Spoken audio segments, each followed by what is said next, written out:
atiga kille kiri anyi maka kuinyari ikori sakai ke yahare me ni ke invité et puis ranta metu tina li ini kangere et puis diga mun jonga dunga hinu diga mu kubinu kadanga aido menaka ati itrante ke ini kamana Kenya simma itrongi kanga iga kini kanga na khube ille yankini kharina na timilingo njohudwa bawru ko jawaran kunda ko lemunu ku ka Kenya lingi kunda ngane siringani ati edado sibingana ngalle munuko ewa atira ken jogo yanki kharina parfenu njohudwa timilingo ku johudwa mare me ikori gene ewa nan jogo ko muronga kini khari sogu ikori khenkhene ikile ngado khiba yagare ke kamma yalla kedi khiri ana mulla na meni konida aka kina kengal hakangal hanadi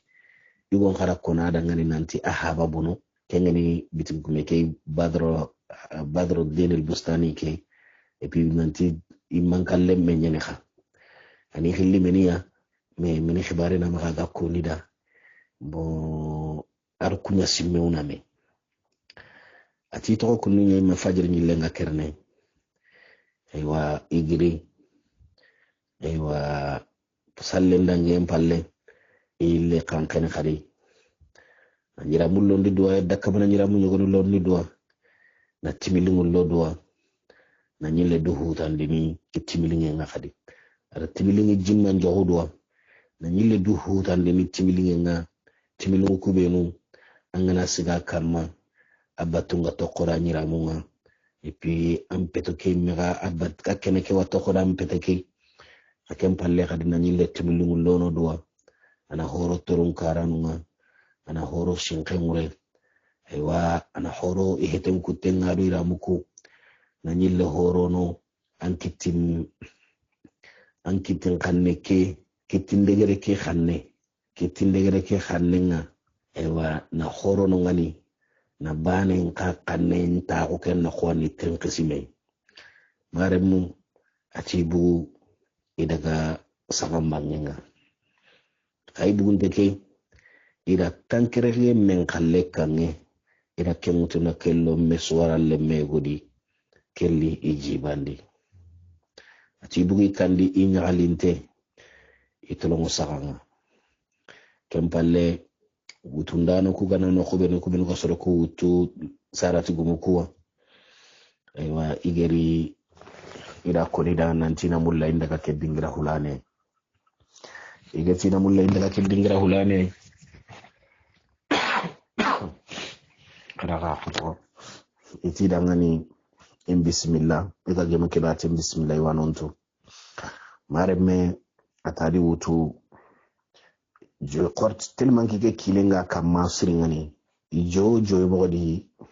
arike meketo yi hakle ikilen ko parce que kila sedne himbe irikinye ya kinye yugon jidangani inyanga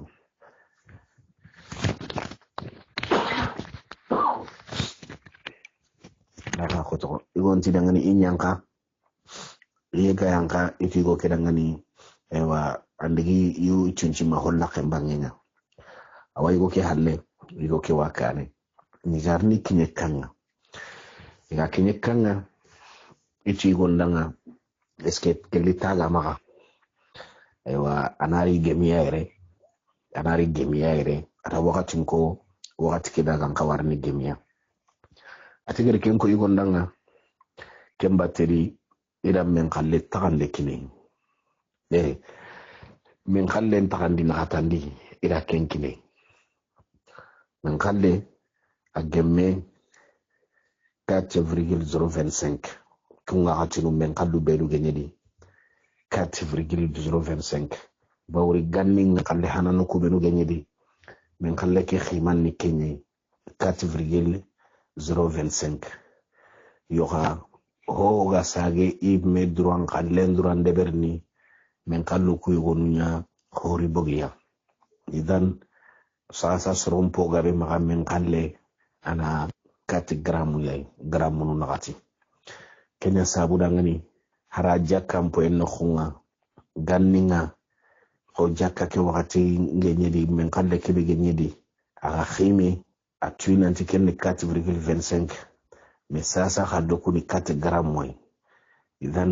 aga koni nanti jakandi tampille men kalle kenyan kawanyana jakanga tampille men kalle kenyan kawanyana jakanga idan 4,25 0,25 angana jatir laga awako an kawa gemme 85 grammes moy 85 grammes parce que 4,25 angana bani tanaka ukenga khadi awanyana 4,25 no hilli kenga nyana 8,50 voilà 25 kebega kama 0,25 kebega kama kenga gemme 5 grammes wa tampille men kalendi ewa 4 grammes kebega no wali kenga nyana 80 ça fait 85 grammes bon 85 grammes ay 25 grammes musegi ken klima jakandi ankawa kenyi mimei sere yugo no wani ken korosindenti ma ko maga ko nanti men kalleta nanti tampille men kalleta angala du kanga tampille men kalle ke bigi sasa kun kenge me 80 grammes way 5 grammes ke biga kamundi ana kasi ago dan kana ko ya ma ngana hay na to ken 5 mat ke jakama wajibi an kama yo Allah wa sadaka bagandi bedi yo mi diga menta jakka khibari kama ko boga kinyereta ona kempa tampanci honne sadu oga dangini ewa igon atida men kalle tagande nakatandi angana men kalle tagandi nakatoy angana men kalle tagandi nakatoy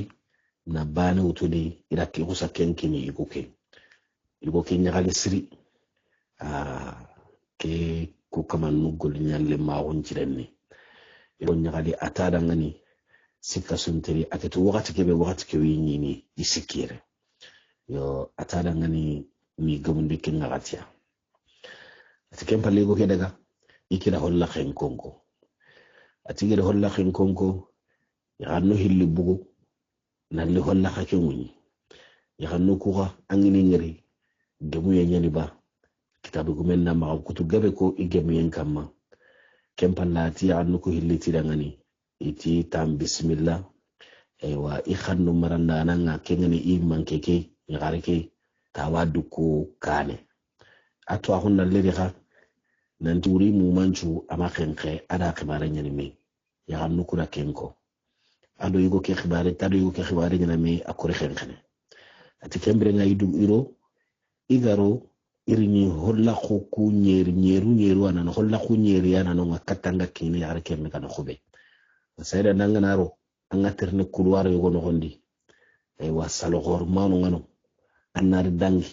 inar holla khitana nguni annar ken ka couloir nanar dangi tanunga inar holla khitana nguni boyla ken dangi moni ka dangi tin khunu benwa tingira sugedi anga nyini itire maynu yugo no wat classe tagu tenga do karanga itire muku ino nunga benyini ay wa pisin nunga no gondi kengeni waralla khulle mukwa aywa itunga kengeni itu wati no fleur no jardin ku fleur no ngam gobe itumpugu ahusura karake yerungun tuguntenga ikama yelungu ko no nenunga benyani chero ngedi laga ngedi aywa hotana anu ado kummetana no kubenu gangaba aga kompen no num paramprondini ho hodo sugu misane ngami ko yelungu ko khasana mo gobe atiri dangi miga kinne kane kangana ke dingra mengra ngatu nanti kene tunkan gun nokunu nyani ke aywa dingra no yugo no khano ngani kube ke asenge kube ke kama ajogon tangini mogobe ubia atege kuga mogobe mani ya mallake mega mogobe aywa dingra no yugo no khano ngani antrenta nya kanyana anchiro hunganduwa an hokedi mare mu kitabu menda kimma ko tonko siri iko kiga se akama mogobe aywa ati to kunni garni ganare no khumina holla khenguni na dangi nar no khumina holla khenguni na dangi ni garni dingira igoyi ken dingira kha ken ni haram pore hata manyai ko mogada ko mogobe ken ngati ya misra ma sha Allah ustaz gida mare ganuga jamane kebe jaman gore nyani jaman khoronya ni har kelenki hay ganni manunga hinu ndangi donga masalan ponu ngira ko mo be ati geri kempalle iri no kuyugo ikenge semelle mu ngano ngani ko mo gati no fote nu aywa kunni metananu semelle mu ngano ngani iri tagundi kenyo kama iri tagundi kenyo kama itagunte ke iwa karon payni kimilenga nga kamana mbuguti kara keso tidi misane nu nga gelle kengani digi cintudu nga digi cilungun cidu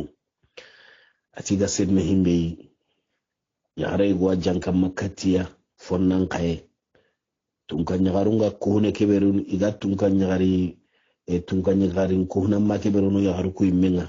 tunka nyagaru gakkangen do jaman do lulu nu poyin kuberu do aji menga ga ko baratimma koron ke kenga ay meke kenga ko mo alhala bidi masala ndi gatini ko mi misinuko selebe nu garanya misinga yahay hoy ma keberu na ay menga ikun kallen ni komi asangan kallen ni kupu ka tunka nyagaru ku kalle kenna ay mi maremu ati ya nga kenga ay meke awajanka makatia awamu yene atari kunyi amullintari karanga ewa masala ndangi do menaga ona dangi kenno kho ati kempalle ya ke mille khosati ni khadi ti yalla huma ati ke kuya ba mini ya hunye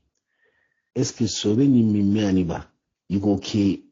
agi ike maka ke ngondere ati usantati ya kerangani itan komenya ni ke an komenya ni yang na magaire ya kuyi heti annanya hunye ya ke khausanti dangana ati bismillah ati kempalle ya ke letini dangana ati kunati allah ati gelli kota be igeri diga munga dangi do menafa nalla wara lenkia ati ma khen ko mo diga nga wa khen mo be ima igande ngan ka wa khen ni di mo be ikilunga igo ke kama bawro ko mo gara ko mo be igo ke kan sere gemun tenye ati ha ko tanti ya ke dangani iti ke kana kengal haladi iki hallen nan ko tan kallen ati to kundunya ya masalanga ya mitrindi ya masalanga yoga kenju ko humanten nondi ike menji min denyani ya gundo sakamo yemma ya garen kanu ya to nyani ne inda ya garentu mu kenyani ya serenti ma de ben nondi aywa ya garen ko di bismillah ma osre ati keken ko mana imme kay jiminde ganyi nya haymi yo masalanga ya garen asene aywa iwanya na megoton tampayni yagu mpayindi mono atiga sedne himbe igande kalite go nyima ga wakatinga kenyi gande wasoro makasandanga ido ken digge montello sadde beren tenga tiselim bintenga ma ho nyokebe gan kawarno kenga sosunu ngakunga kama ido kunyi ganduri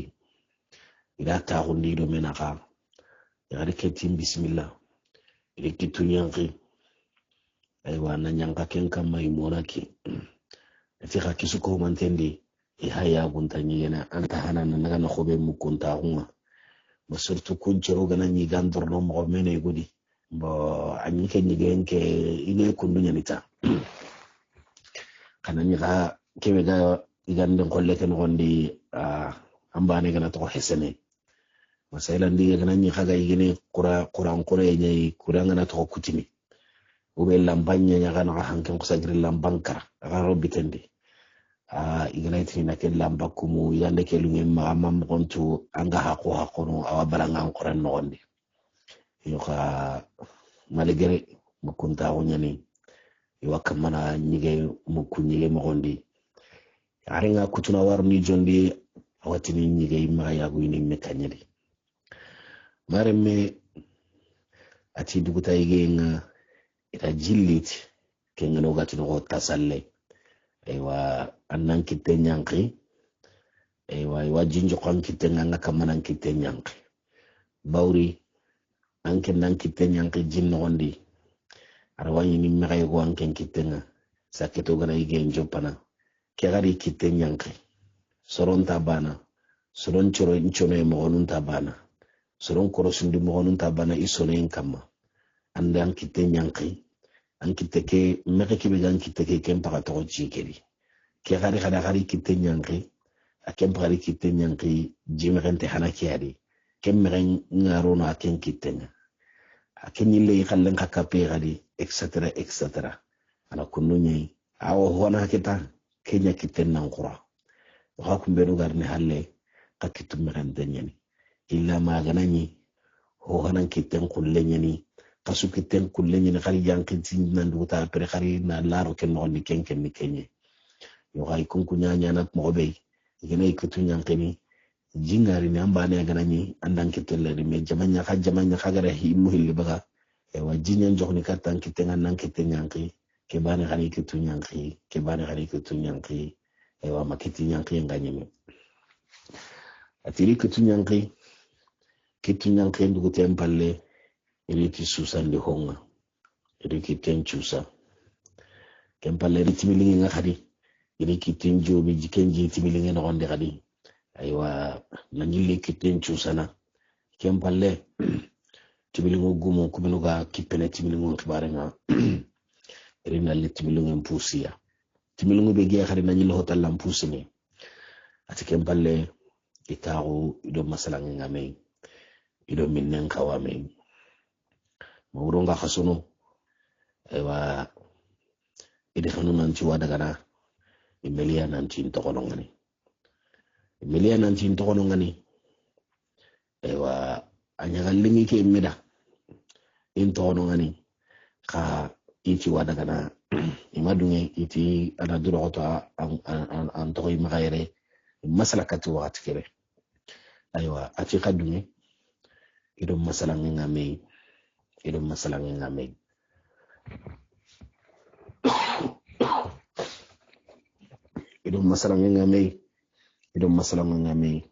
aywa ilungu commencé nyana bani bawra kenga ya garen trindini aywa ito kununye aywa ma urongar ne khaso nantine ma degré yegoy katil lankere umbrenga aywa atike gire itikata ke wadagana igirintenga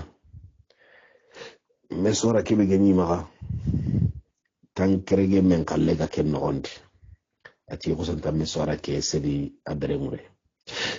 itara ngani aywa na watin khairin kiniyoy o watatane ya gara ke tidangani ati tanaduro tamma daga ati lungun nan to goreya ilungun nikka kenanya ko akanya ati tadanga agade kebe ko kenna lingi ke meda yo ka ho sugide adi mogoni ati ya gara ke ko saw ya ganjino mbo kanne nya ganjimbo kempalle gara ke tadanga ati ni manke ati kambren tanani kanga ati tanani ngake ya gangedun tengalla ke ay ke ya ganjemunte ke sara gemunte kullu kambren ni kantanan ni gani kanga ati tanani ngayle ne kengalla ati tadanga angana khanu wakati kebe kennali ke ya gana nya anjo menaga kenga yana yo garenti ko min tam programme no mogonontu nkenta mulanga daga yo ka anyi manam programme mo mogonontu wakati be liberen tenga ma koninda kenga gemminga yo tadanga ni nyama birenga timiga passe alla gana kanu maremme ligonti kigo keti daga atiga buna khube irinyi go masike ay duko kenga ni saratu gumeke atari wutu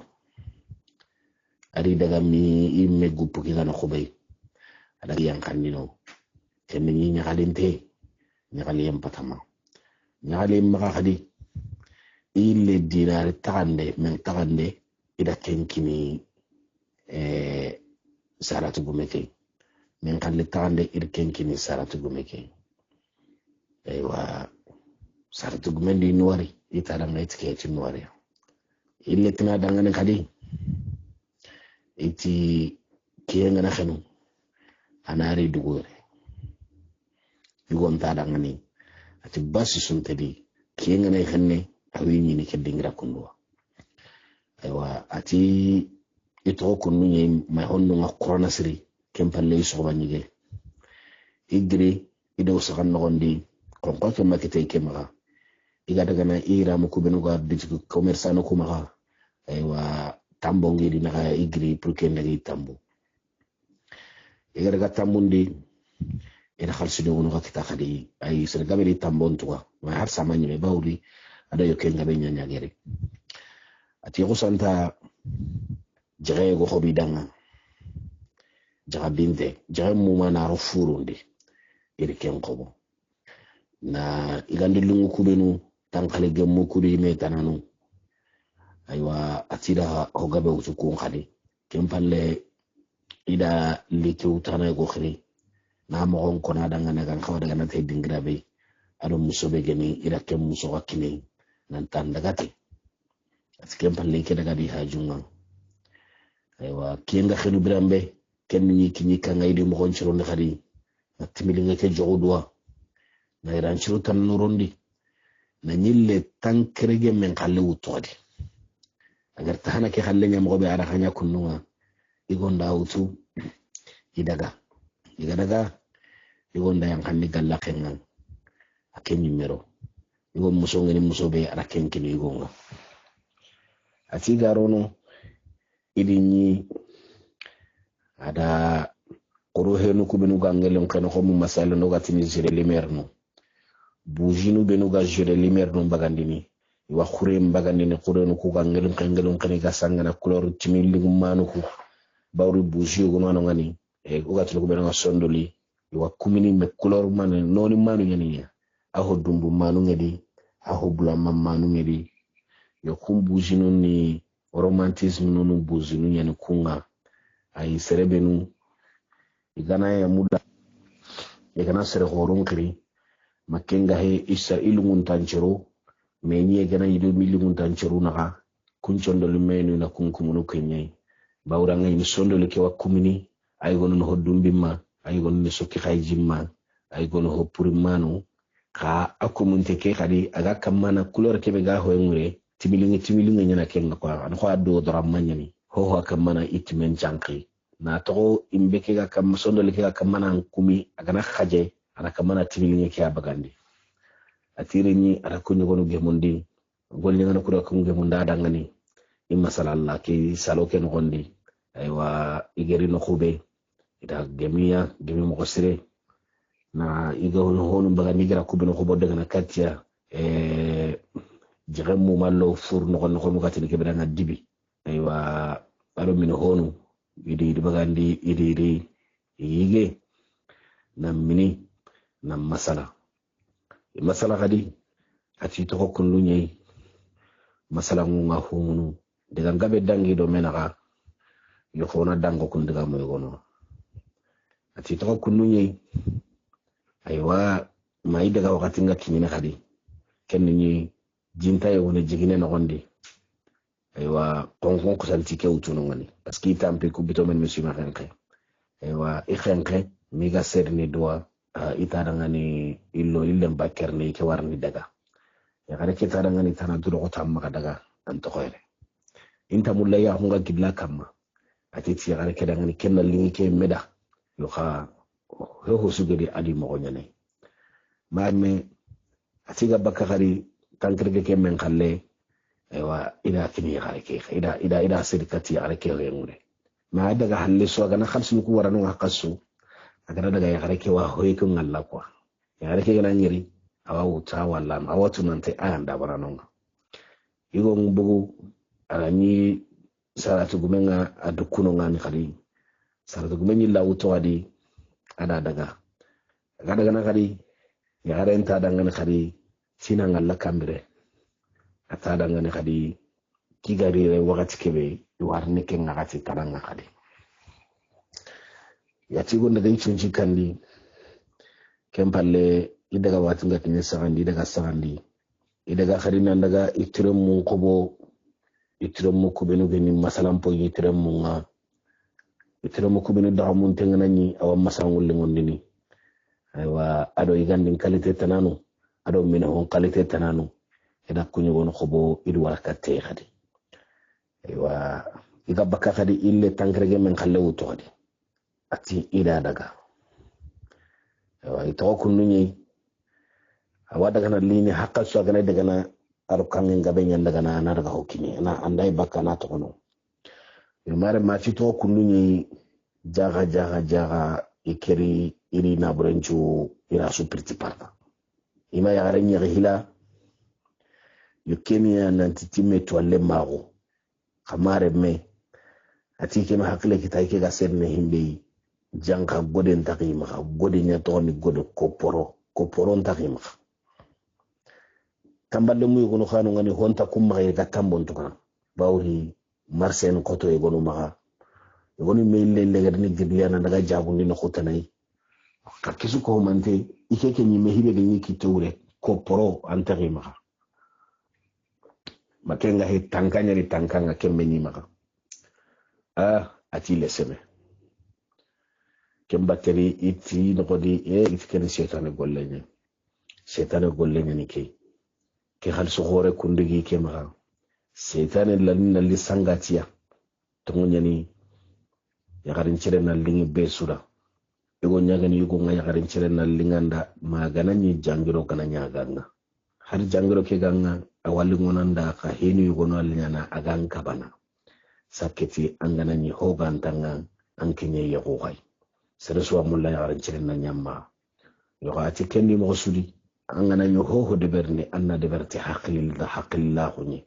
kebe haqilil ado haqilil ngada gana do banna hinu nyakunni mare mu ati ukusanti khanen ketutu suge goy suge ken gondi akadu jeregini ati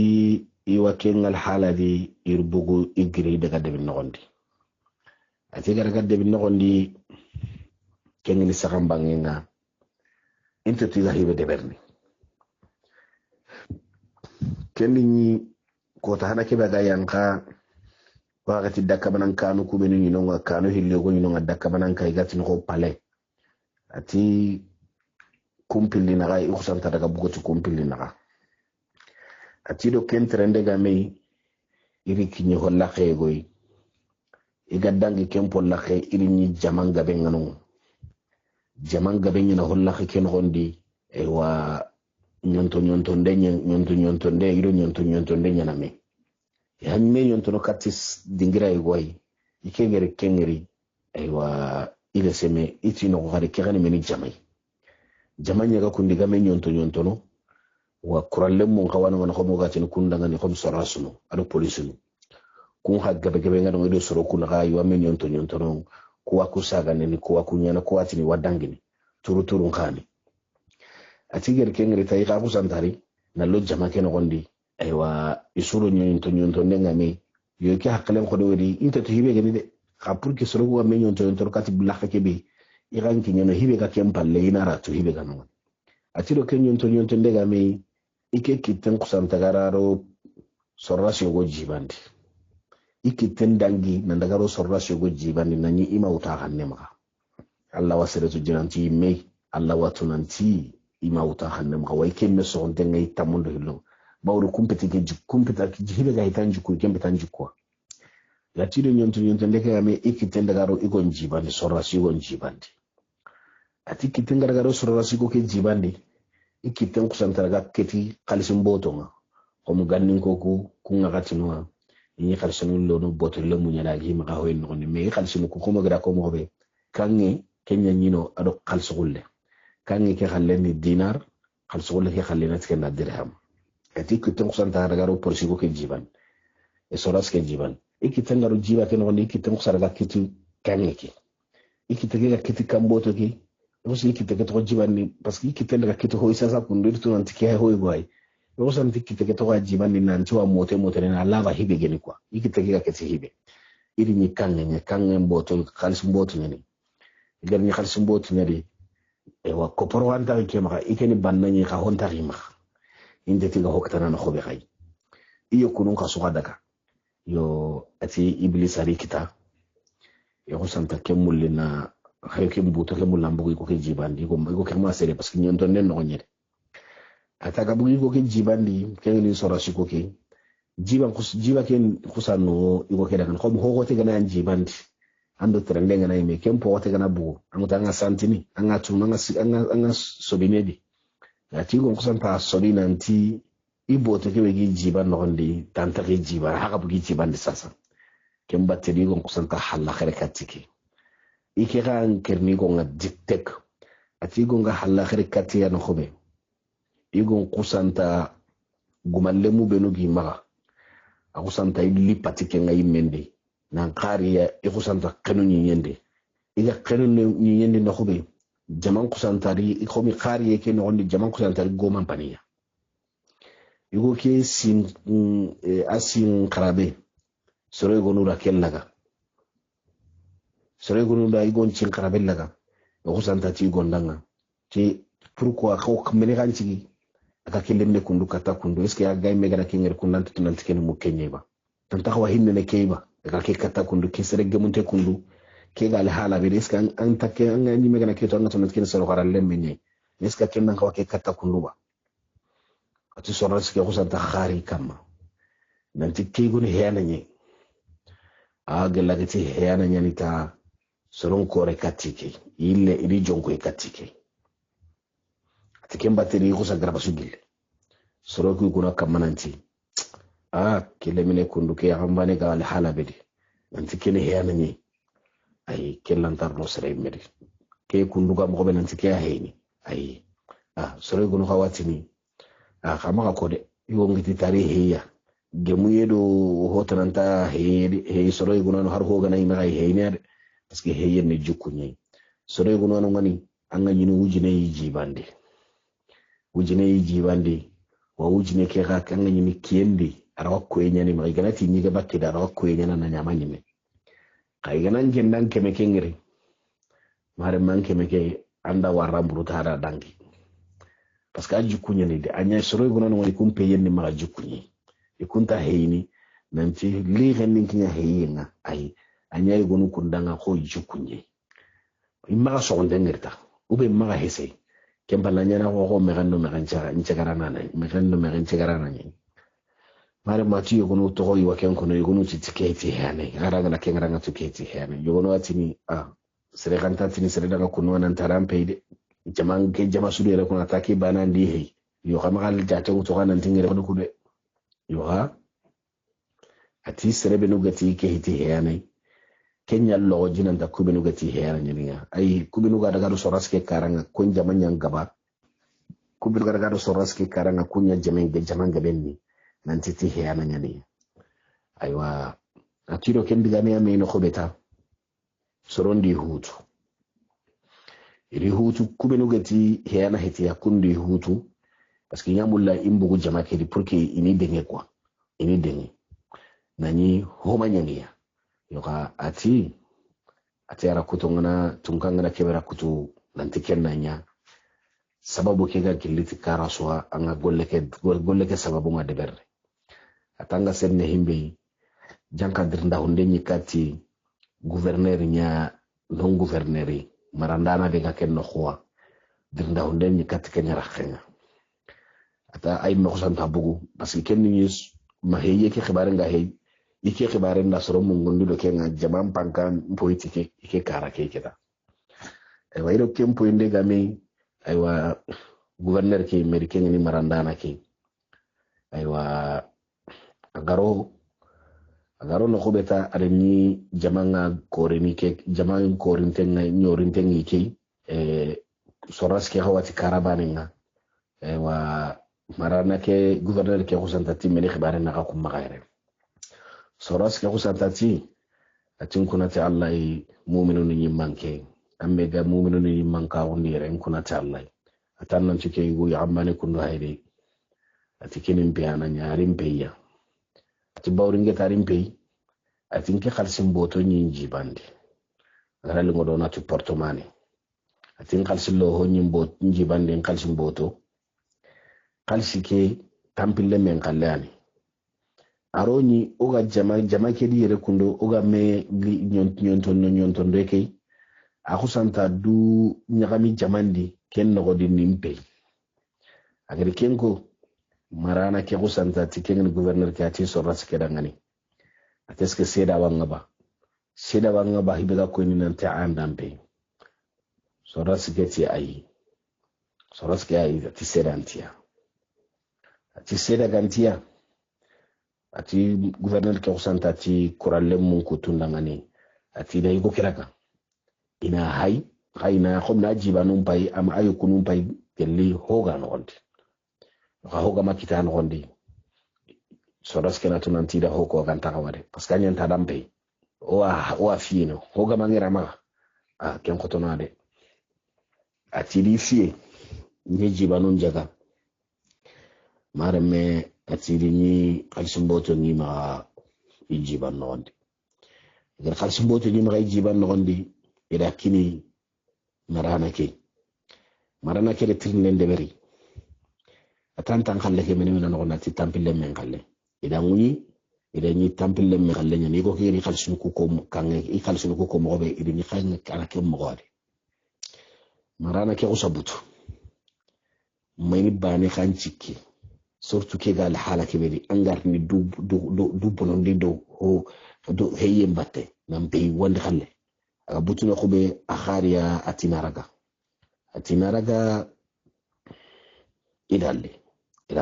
ila tintande atara ngana tilimne ke ngantrindini ati gonti ikhalsandi khalsimpe ati tampille men khallani oda anjaga odini kanku ko yamma o akite tampille men khallen kitan jibande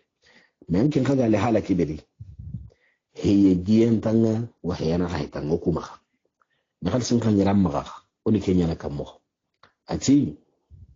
eska kenya na hayana keba anyan ande heya to ngundi ba you want the management ati gari management esimme igana tima he igara bagandi jibandi way gana ti de hega heyen kalo kebe gan khawa kenya nyana ati di menguti kamundi iwato nkono kebe gan nyana kennanya ati gondanga ati tongu ile kitella jibandi me kitege garono jibandi mauta hanne ma dinda hunde nyane me kitello halle jibandi irtunanto hoano ngani idawtu kenne heyene ibe marandana ke kengene amiru ke yagira mugu akafi diga meke serebe ka sikki tongu ngakundu patch an kawatu nanti kiana halle yo khana seda non bagande seda non kali nanti ko kiran caage diga meke seda non nambo asage diga men ni seda non nambo ya kempalle tunganyugo ida kinya kitindiranga akiten nan kawa kutini ida kiten kutu atiken cabudanga ni ida kititeke kutu igri kititeke kutu batekedi soraske me ikrekebe khalsimutu ihinnen naraga akusanta muru tunga mara amerike maga nanti ima khanu nanta nyakundu yo haike ampama imaga ho tananya ina wara aywa ila kiteke jara na sa khomi ay saru be do ngawar no kiteke ra kulle kempalli da wara ati kiti dunni ke ida kemutu kempalle soraske igrahibe heya maga tambile ke men khalle ayille kun to na kimia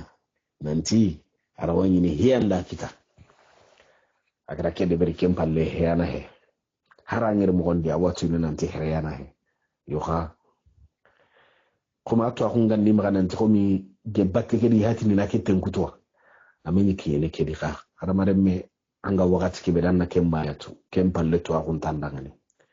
yoha tamutu ahinne undiraga anakanga kiraga iyampa ma ahana yampi ma bawri tunga nari he aywa iga buga khale nan ci kenya ci kesu ko mantenga debere yo ati kempalle ili khannen kitu sugenga suwe ke be hinne ndiga mu ngano gondi koma gillengeni una dangi kenga aywa ikitu kutundege ida ro idan khasin no gondi na ramen paname ati to gemma ya halanyille ino nen khayille atiki hakem bateri kusatolongo ya gareke no khunye ida tongo ya gareke no khunga igere no khubeta ikusanta du seri beren kamma ya gareke giri ngiri ino ne ke illantengeni ya gareke tidangani akimene habane nanga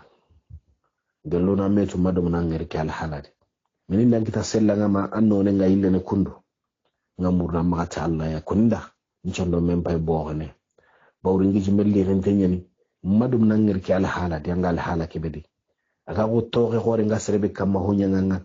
igo keti iti ya gareke dangani iti mankaranyani ya ewa ihte malingi dangani kembani ani ko ya gareke ti ay kembe tike mankara laga mang angang ampano ne nga ille ne kundu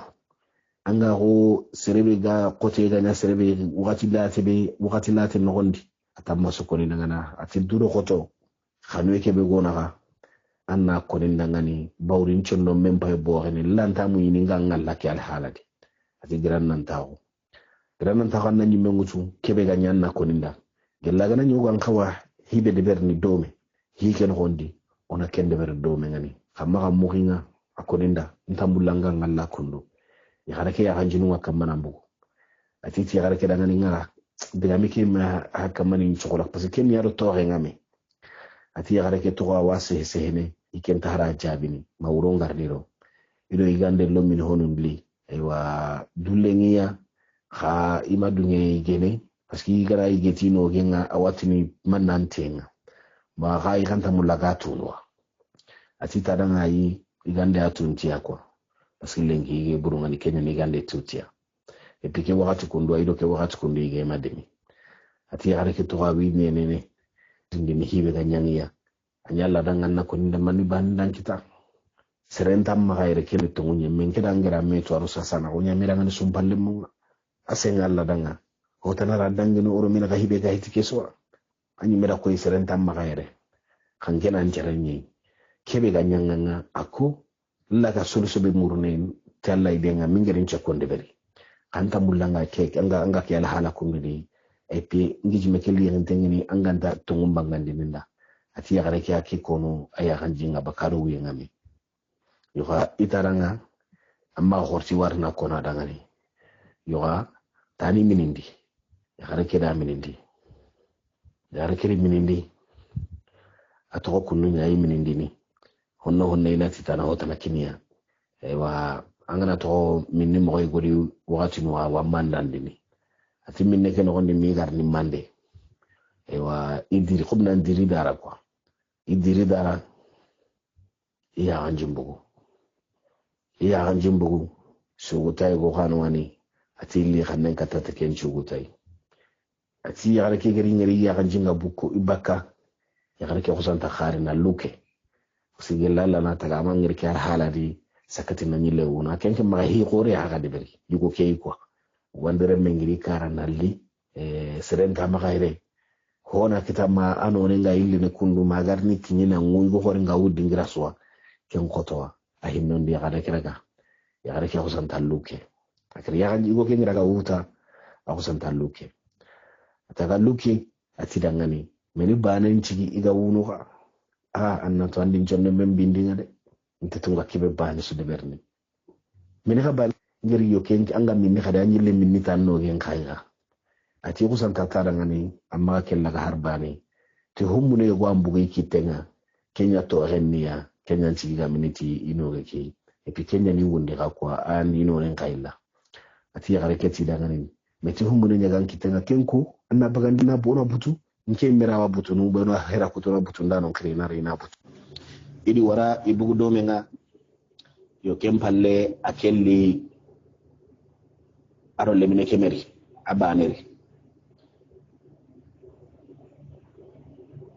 abani geri ida trinde khibaru nga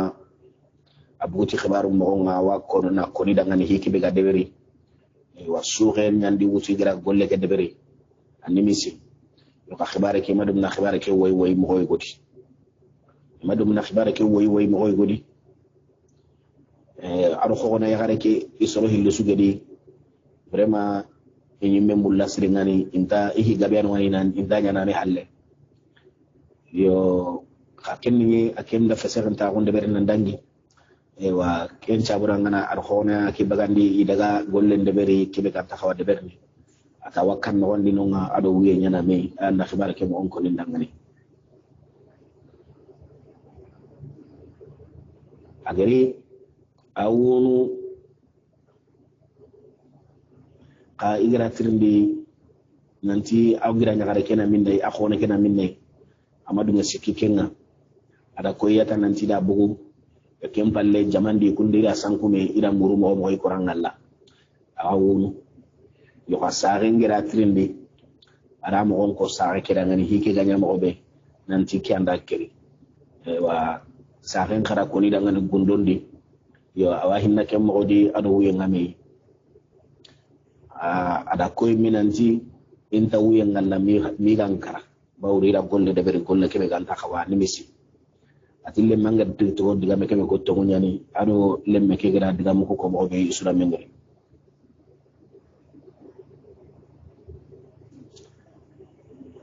ati ngamurna maga kala gana nya gana gemanga le nyagare go anu ngani nakke nyarendanga kaydo kelle nyagarenta saare yare menu so ame inta saare ina ke nyarendanga bawri sere sere nyananga ewa hondan kitaka kebe anda ganta kawa yo epis encore mallo hohoy lagana gemanga de mallo hohoy ewa ngasikiti kayo on khibaruma kenda ngem palle na musu go nyanga kadanga ni ewa ngaka tukana ken khayi anna to gem magayre dewe ke no gondi koy lemme anna to gem magade dewe ke no gondi koy lemme bawri le nyugon timma ati itaranga nanti agana tik mo be ken ngagemiya kemballe ati itaranga ikira debe na do kembanginye ihaba debe na do kembanginye idi haba tumuno ani wali do me khay kundangi kati misra aywa intetu ida khibara ke jana mo be khageti kebe agemiya yo ati igara ganunga igara ken kona dangani arini ihaba ke mega akafati ati kempe basi wa iwa haren ngene idebeke ayo ana buru benu ganunga ina daga na buru ko wutu ida nari aywa ati ada sereng grindi daga ho geni magano ngani ila suutu idari idare meke yere iwakka ken hondi wa bire mo srendi aywa al halan kunne ko mi to ya iga sakayre bo ko moy gonu gada gada ambatenga nan tan li pour kana yitellinga ati kitten ko ten chaba bonni kay yahudi akita atira agada kenko atira beto sikitaranya ikehenia ibangeki e wayge ni jambandi ni ara khalsingamen kiniya kempalle isafari gelu ngani nali idebe kay yere shini aywa igeri no ngani kita idi yaqe to mi tun jannati jarande nyai anga senne himbe kudo ke igo kusan tarikat ya nantina jara yo ke maka yang kan teke geni yanda atakya gaire maga isile di maga kala janka ida hure nyalli katike khayki ni getu yati siri tunga nyugo kedangani ati kemi ki ha khibare nye siri tunga nyugo nti dangani ati ke masalan ni xamé ñi mel naka ati fokki na rasu keriya bawri xalit men jangen keri ati saketi meseli ndana ke anda hinu ke su joppa nga rasu kerni ha ken xalle nga xotono saro wa ken kerni fokki na gollu buri nga ken parce que aya nya sababu wana xotte igande ndo xotti ñaren kini xotti ngana ko na karima ka yallina la ke hisu joppa parce que daga tay ita xalle mambang anke bangenga anke kara daga anta galle mambange ngake ngini min suwasanda nake ken kada utu ara daga wara sagandi chrétien yi gonda ngenga ken kharsi mananta yi heyni jam ka ko reni anda hike sukutu yo gumande suga an kawaro na gai aka suwa kalla ka kenya haggu mini hila saraga kalla ati kempalle kayan lihna na ke megri ati tumpanyo go ngamurna maganna ma khorti tibare go khani hada aka gam kawa kontak kesuko mantenga galla kana gemanga ngako nanda atan bismillah ati tumpanyo wondanga ati hi go nyangi ke akafin tengeni jinanta kusu kallenga ati sari kedo igo ngari nyangi ke gemme ini garaga meni invitation yego ay base yego de venture khore yego gari kem base de beda gara soron khiri kengeni métier gumu quoi ari khiri aywa sere gabe nyino ngani métier nga sere be no ati birambe kiyenga bu ido igandulli igande keri yon palle kagume keri nalli kehi nallukatia yambane wara batenga yambane ke akani yambam parampere goy arampere misri a jogona na nyani a jogoni niya komo ga tan ko tabane aywa wortinde hiti masalan nyana kamma kitabu ko ngara ko mo be jangiro ga serebe tan jangiro no arna sa nyangi dama ati gari kamma iri kuni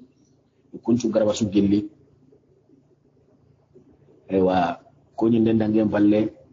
ati dangane ko min nanti bi xom sere ganari igonu ga nyane ga gelli nan gemia après xom xani xersenga andi xiri après anati danga xa bismillah aywa ci gara kanun nan tim taxu na xube igo keda sere go ngiridi abaratahu aga baratahu kengni amane ke kebe ngeni ta jogona na ke tabane ke aga kengri abaratahu no ada khanu minan ci wabaka e wa jamangi me tamma ke lebere meni gancere anga bakka alli on kawatahu no o bayene anke nan ko zagar basu nan tanga daga nan mitira ken ko tonda kamana murama ta Allah nan tantahu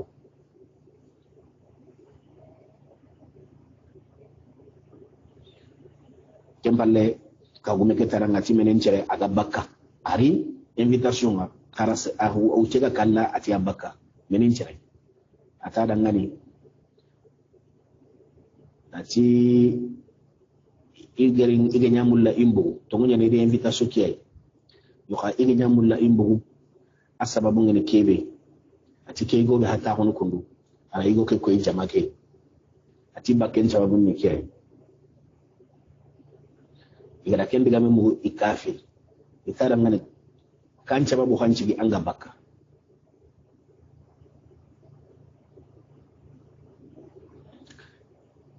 kan sababu hanci gi anga bakka bawri alli invitation ni anken na serengri anti ken cereda foki annan bugo an tangir ken cerengri kenya nya sababu nga anga bakka asababu ngiri kebe Allah wa ken ka kono dangani ati sababu begei ati sababu kebegei ati bawri keigo hinu nyandangido da do menaka hinu nyandangida do menaka e puis encore hari ta kebe hakika jogoni ni ana sababu mo ati bawri go ke akani bagdadin kenye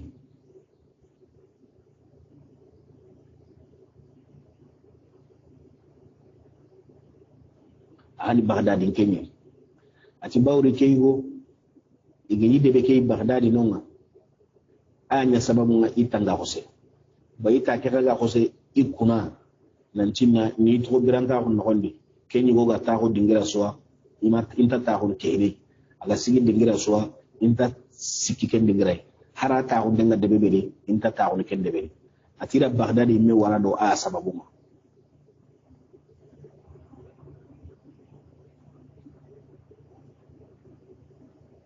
atigira mire kenya sabu daga ni wabaka iwa dewe ke me walla itira hanjo hibe ganya sababu nga akara kenganya ido menaga ma agara khoni nan kene ke degere atigira diga mi ko mandumbu ano le ngaile kengeni igo kebe aga tawo atikempande ati ambane keti ati ya jama be nga khairi jika kada ngani ati ke haba ni banna gore wa bagdari no ndi kay haba ke alla ma war jaka lemme ike bane gaay birambe iga khoro iga kine winchigira nga i haba bono ka ala hoga be to idangani i halle golli ngano nga kendi yokunu nga kendi khalisu nga kendi ati bire mo sire ini ranchuro londini ati sire nya ya haruni mulasri ikhbaru nya galli ya harun dangani idingira ke ati kotai ken konna honda soro gono wutu ya kilon ku kane i wuru iga wuru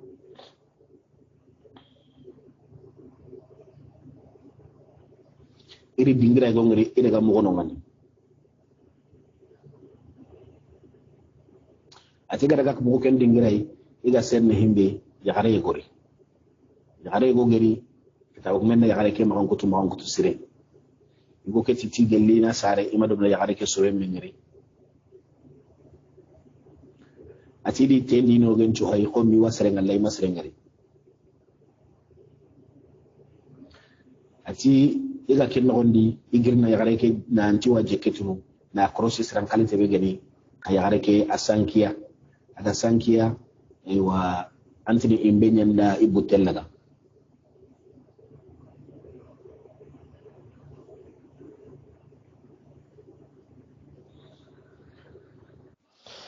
itidanya gati Allah yi anama gonko ni da kebe bani gira kabai genga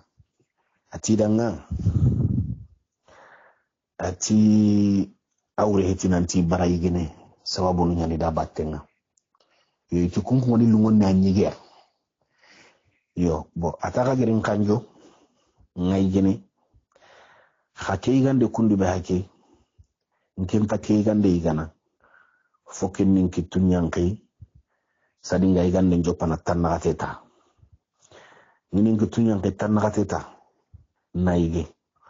ndugu tempa legenga fokin nin nikiteke yankai kemero tampileta tanakate na yankila ngana yankin tanakateta na ille sabun lone tanakateta kempalle na timilinge goro jinno gondi tanakateta tafi tanakatenu siki kemero tampileta yo itike makoto bako kun koni lungunne anne gande keiga ka anta igana matanakateta ken kan hitana ka amabono ila jilliti arikito nyanke tanakateta ayige kado yige kiga me harsa aro saralle nyana me ko sere babante sere lipante waygena wasaralle na wi karon bayni kempalle wuce ga kara aduguta yige nga ati duguta ira jilli tari kitte nyanki tanateta na sabune li tari kitte nyanki tanateta da timilinga lojin no ndari kitte nyanki tikenga tanateta aduguta empalle yige nga na toyge ki no gondi agari kitte ke bagani na ro yigande ke no gondi iya renga adoro nyugon kutuntenga doro nyugo ke ken kutuntenye yo santa tada ngane yo ken doro nyugo ke kutuntenga ni kenya nan kabanga yene ba anga kamana yigete doro mun nakati yai antege monya ni keiba ma hiyandan kita andoro kinyugo ke gakuti atida ngana atimme nyango atinda ke kite kundu ndege mo hitike ati hiyanya agari ndoro moko kutu ndoro nyugo ke gakuti yo khati ndoro nyugo ke bane heti nkiti teke ndoro nyugo kutintenya ni nkiti no ke ndoro nyugo ka kutintenya ni nta num pille kha ndoro nyugo kutintenya ni itikene kafi khore ay ya ko atrinkene annandu ko tay genga hila adu ta halle genga gari kutunyan kai jamanda koren kuti kenni nyaro saralle ngame ari ta no kuri kitoko zo bagani na koya atida ngani ndake kitero kutano kundu kuti sababunga aka hajunga kenye ngako na kadangani aka hajunya gaisu ngako na kadangani ata sababunga kitekebe atinke haba ati haba ni komersa khore nye jagunda na khore nye gelli baghdadi jagunda na khoruma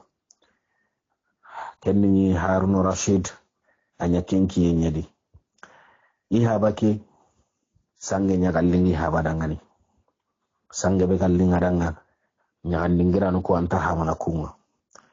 sugundingiranu nga anta hamana kundingiranu ido khalso goro na daga ina khalsinum bonondino ngani komi gatini ko masayra ni salin kibaru ku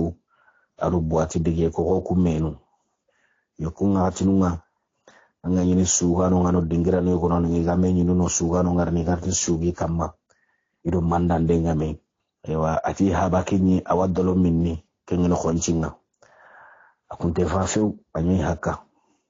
ewa sange ke gallinga nga sanga mono na linga danga ewa ito kununye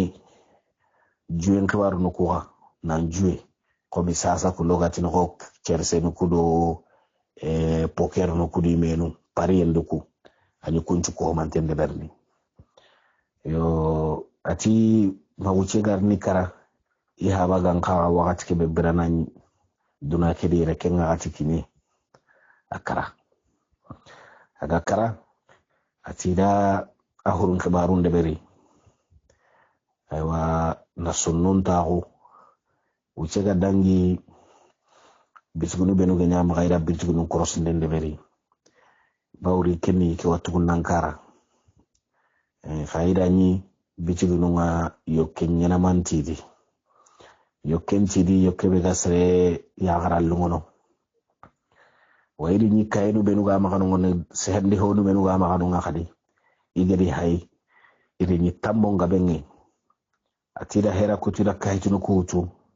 na tambo gumu kusuko homamen nantida ira sa antengeri nanti te tambo wi ayidi habanaka sera su kallengen hakkebe asa antengano ngana ko akabandanga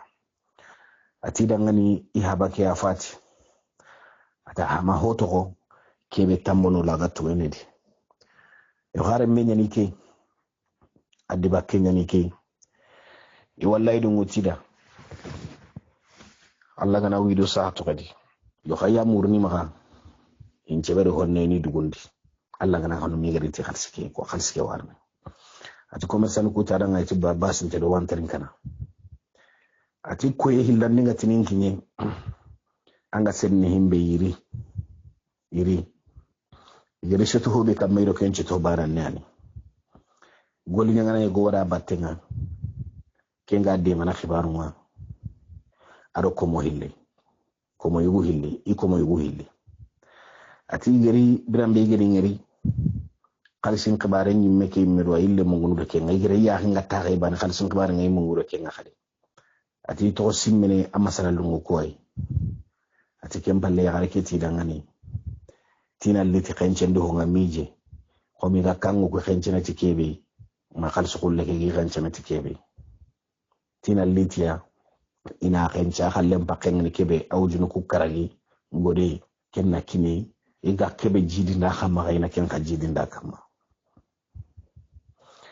ati ya garaki ga to sehni dangani kem mo ni ngale ma yon ken yibaka ati kempalle ido henu kuri ida mijelli ida khalsu ke khenche ida khalsu ke khenche nen no nda masala ngin tallangalliya madiga mun no nagar ni tirni nanti dangani nanti eski banke ngi tenni ba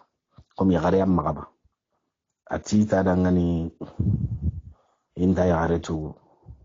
gellina sare ayo ya garenti magakwa ati kempalle iga wu ya ganjimbo ya gare ke kusanta tidangani anka ga wunu ba nantirndi bana nya ganjimbo ati ti ay kempe isimme hoy way kenyan ci gaw ati kempalle ida goru dantan toy go to ida khalsi dantan toy go to agolli ngana ke ko sadu tunto ndikenga ida kini golli ngana ke ida golli ngana ke tirndi ita dangani an patroke nki kor ho hamuna khibarendi bo ko ngara battenga kundu e pison ko ko ta kadille de khadaga kharake wucce sunya khamiri bo sa hari ngetirna khari nanti tinya kan tanya ni ba akhimani khibaren parce que anke na gol ngana ni hakat sukhana dome ati gol ngana ke osasui ati gol ngana ke ti dangani ati ya kare ke jelinte nya na igoke hage kono ti gol ngana ke ti dangani kare ke jelinte nya ni ya ti bawru ko ta hana ke be gerire ti mari ran ko be parce que tira mpa junta ya gareke ake mpa junga ho swana nyini non ka ke no nyadi kanya de ko ati ga iri ira buko ko bodan kamenya batenga ati ga kebe kononda ho gallinganda angana muru ya gareke muha awanya nan dangane bawro gelona grere ya gareke nan kibarin bane yo gareke wuce sunya ko ga makinyere ya gareke nan kibarin bane atangna ho murama anta anka bana kenga wa kenyana ya gareke akenya khalsi igo kinga khalsi kinni gol ngana ke ati ya gareke dingeri ati khakem palleiri iri taga karanga usati ya gareke dangani kana sadaka egonya igoli ngana ndanga gadi ke tandungi ani hakuto ya mulana tirndi ani jabi tirni leke non ati kebe gi haklendi iri hakilla ke kona dangani diga meke gemu ya gareke siri gira hakilla be kona dangani ati ya garenti dangani ati da ke goli ngana be hake agar khalsin kini goli ngana kebe ati da ke goli ngana be hake ka diga mu beni ko da jabi do be gi ma diga meke kamma migira haran kini ken goli ngana anari harake kinyande agana de haran ka kinyandanga agana kebe muram maganna kende beri ati ta da basin tede ati ken palle daga ida khalsun kutu ida kati jagundano kwa na hakuto ay muri maga ucenga dalla ewa iwe tu kiliyanya ni yo komi hiwa nye ime kitirli batte kedi boy gadaga ima ganyaliana hene no akenchi ko mante maga inyampi maga bawranga na honki ta serenga na honki nanga na gaga nga annan ka khalisin chagani wakati be aga mulla yo ka aganya hiki teure ameni kine keswa kaywa yampe murni maga yampa maga itikempeti basi so akenga nyana odo awanya ngana nyana jagunden londi ari khandun kinya ujunu karagi men khalle gode wa ay meratono gabi kita kam wa ati de ngem palle inimisi iga nimisi do sababu be ati daga imi trendi ikanu ngana khobe wa totirni ni madangido menaha eski wayle na rene khadiba ken diga me madangido menaha ken nimisi ndi wutu yoga ati to kununye wucilate inti khibare khalay izan idana sogurondi sakani da ka konkontida surtout ya reke de mo beni konada imi wakentu bagiri jabi mo be awari jigindi hari jigindi yo diga mo benu ka konada ngani sangen diga mo he so be diga mo nyani bo diga mo ko kada di jigindi inyagali bure me daga imitri ni gal hala nu beni gandi ngira be gar no wakati ke be e waranya na hadida antaka men Allah yo kencha bu daga ni nimisen di wutu e way gana soko sakani da khan kontida atima bitonu ga dangini anga semne himbe aga ci gol nyanga kebe do hare ngare ni ken gol nyanga khusan tari katya aga rida gol nyanga ke bismillah na doro mo sire igan kawa min holu kullumu kubinu kinne khobono na kinere kon khobona kinne ati kempalle gol nyanga ke ti dangani ida gol nyanga ke tirni nanti ya ke al halana kam wana minna aga merlenki ata ti dangani ta masa ita ana masala idangani meni garake meni salam menini al halan nakamo meni masa menini tu salati litirni keswa ana kem esbeki dangani ati igare kenko ati golngana keti dangani ati kihaye ati yaganne yani ati yaganne be gani ati eske tama sayyidatu zubayda tama ken to mugoba kengeni harun rashid yaqina silaminun chuli manka khore awati ngaduna silaminun chuli manka khore kenyakay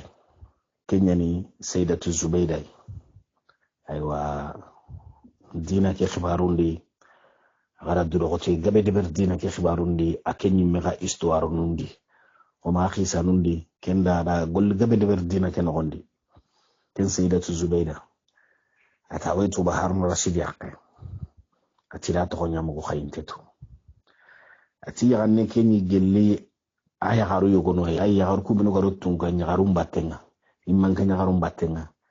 ati yagarne ke ni gilli kunyogonwai yo yagarne ke Sayyidatu Zubair da yagarne ke khanu bawre iti khali hanyane kwa atara yagarne ke khanu arraka ko yi mesare remenya ho gallinga nanga nan kenya nyana da ida sorgo no mo sire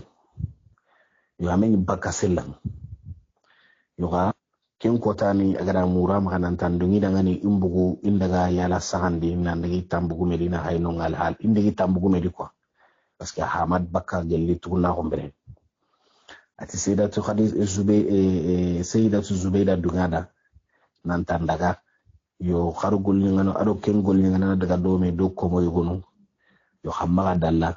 ara wakatin ko nan tanar ken go mun kan no gonde ati basin ter khatu gol ni ngana kera gani tana ko sisiringa ko bo ati ada ken bugu kota ni kota hana kebe wa garan bitil lakhike anya ken kota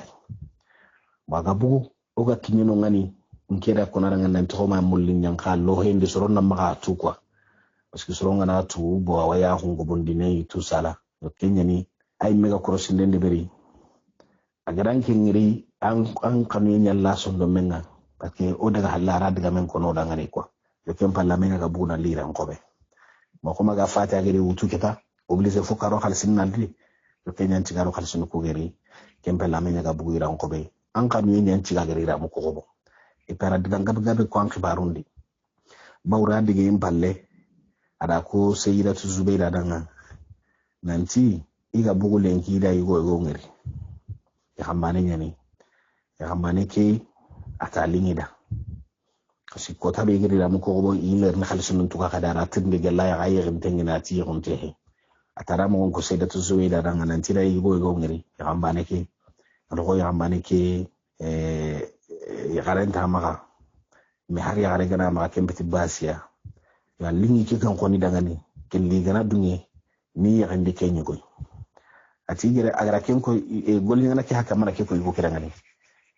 ki ya gare kira ko Sayyidatu Zubaida to danga nanti ni ya ande yugo ke mi aga kamana golli ngana ke kamana diga ke ko yugo ke beda sasa ata gare ken ko ti Sayyidatu Zubaida ti basin tedi aga mullaina nyari ar sere ga ngira kamana lingida basin tedi wa yakhni iwa kende berne me sarti bana ne da batten pour que ina yagandi ken kama nga fokki na yugo ken riya ganyade igana yugo ken riya gande gelingo ki gana khawancanga su awa yagne gelingo ki gana khawancanga su awa yagne aywa ati Sayyidatu Zubaida kharkeko wati ken jabura ngano kuwa komi ikiro ya gareke ila heran kutu mogobe aragaro no kake no gonde bawre akin mbo kenye ya harku wati dingira be yaran takinye no parce que korosin de yana nonga et puis surtout dina gume de akine ken dina gume nyai kadi dina nyi mankenye ni anke sere sun tam maganu nan daga du nyagati nyagarum naga e wa ke la samantenye ma fikru ya gare kala heran kutu pour que aragari ni nongani Sayyidatu Zubaida daga aragan Allah mobe ko Sayyidatu Zubaida maken ko Sayyidatu Zubaida ken da ko yananti pour que yoku ken de beri foki kena yugo ken ngeri gella ganani yugo ke gani ya harake khawancanga su iwa ya hanjene akenda ke ako yo foki na ngeri aya kai ga ngeri da ko yo ya harake do golli ngana ke ma harake bindi yetu na hera kutura garni mo gobe Sayyidatu Zubaida kan Allah aywa ati gondanga geligo ki ganari ana duro goto sere simagatu nantari kendingira ino ngane ati bawri khibara ke gana sank golle su gana kita kemma jure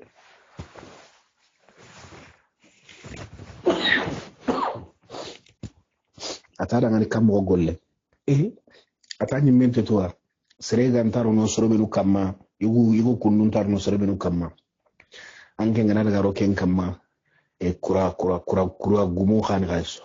gardon do sorwaso no do henun chuwano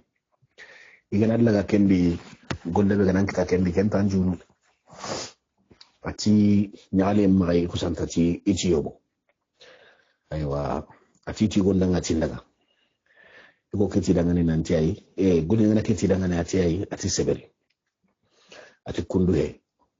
onta hinun karamata khasini aina hinun jojo ni meka makondumbe ugar hera be kutu ati lengi wuro ada misire go to onko misire ke ado ya garku gati karabe kenno kunantinta atana duro goto ana daga salle sohon challenge mundino atagana sohon challenge mundino igana buta sallenga jamanga na sanka kennan to misire ke no ndam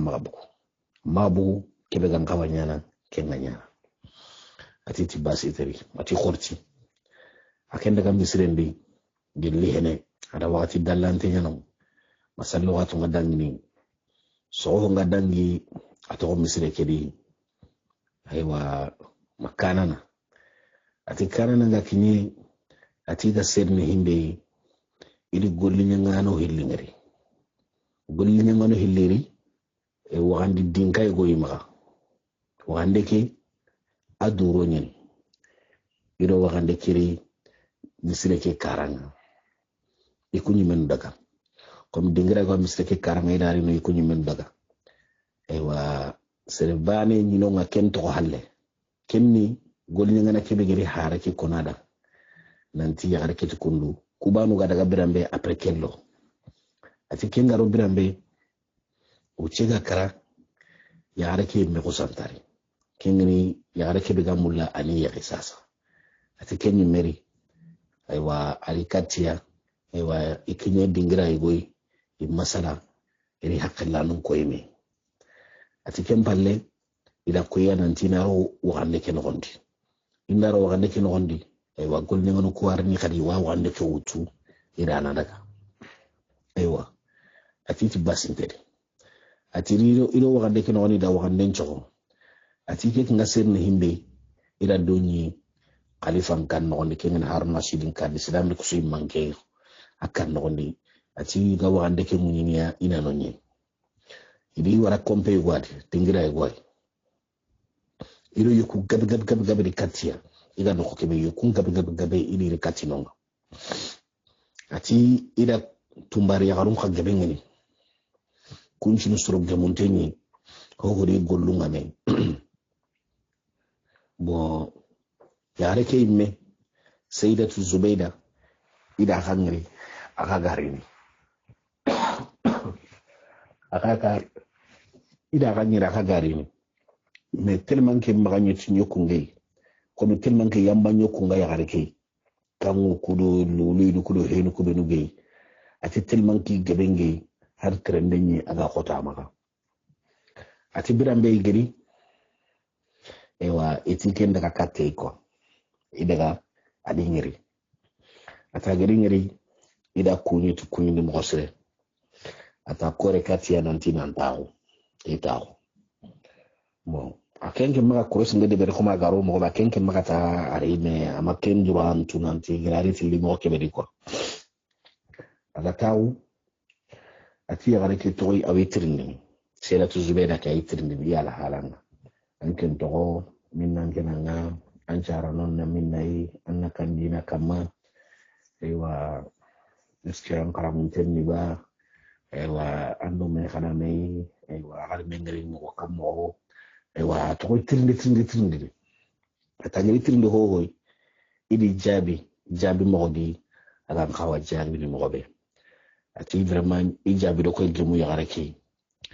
ati dangani ati jabi don ciro nyagali teka ati ka wanto ahulen dinan tikelle men be yagaraki be hake ati wanda yagaraki surgo bawdi yagaraki ni khali hanyay odangani oda surgo ati ano maka khumu oy mere menya yo ati wa mulla na krosun den de beringiran tindo kam masala hin ko benu kamma nda tunanci an kawancanya ne ko mo gado masala nga kawancan kibaren ni mogobe atan kawancanya ne ati ndunge agati wa mulla na nyangi da kine gelan ka kana dunge ewa Allah kana kana wanyana iko kete ati basi sunte de Allah kana kana ati kempalle ida nuari na mama ati kempalle ala muri magatina bito tamiyano ika kibi ewa ina hinu guru jatel laga dome atira kengu chede bari bitokutame ewa yuka harsa ya gare kebe migan kawa aya ni kita komi kiri ya Allah ku bana ngir memci tu parce que gaira mu ira londi mo no kuri ken bitokutame no di ken jama su hayno ngani to kebe bana ngani ya gare ke ewa atikem balle sayyidatu zubaida ada haren kai kinai nanti ewa iya ire nyagare ke I khoronde de nyagare ke ana serego ngeri iwa mulai nyakime ana dungi dangani gella gana gemei bawri go kya yagare ke mulai yagare ke ay go mulla ewa ina yogonci tilomena ewa harna rasulu dungi ewa ila yagare ke ahutenya ujunu tammin men qalle kanne ila nya kenyai en alsi gabe nyayde aywa kempalle seda tu zubaida ala harun de kati kadi ngakubenu ga kitu kutini aru seda no illi ina yaguntehu yagambane kedo yagare kenaka aywa seda no li ida kende beri aywa ida hutun ketu idalo menaka awa ati hutunga ketilo menaka ay yogunga deberi aywa ida igandu lungu gabelditi igandu kubenu gani iyo gono ngani kebado na kungere